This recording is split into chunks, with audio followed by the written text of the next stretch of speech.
nagpagawa tayo ng sidecar sa halagang 13,700 pesos only. At wala tayong motor, pinakabit lang natin sa scrambler natin ng motor. Pwede pala yun? Oo, mga tropa, pwede nga mga tropa, napakaangas, tignan nyo. Sabi nga ni Kuya, wala naman silang available na design kundi ang 3-star in the sun. Dito nga lang pala yan sa Old San Jose, Dinalupihan, Bataan. Sa tabi daw ng bakery, sabi ni Kuya, yan ang pagkakachat niya sa akin. Sa sobrang lakas nga ng motor natin, ay marami rin tayong pinahirapan sa kalsada.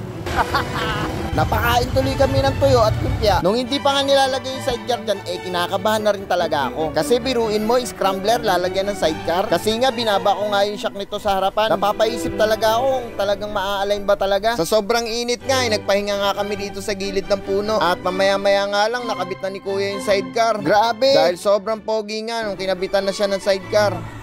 Where?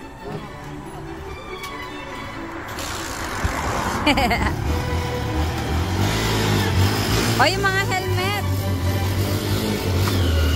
Wag mo naman ako. Hindi ka maporma pagka walang pag walang sidecar. O yan, nilagyan ko na ng sidecar. Gag.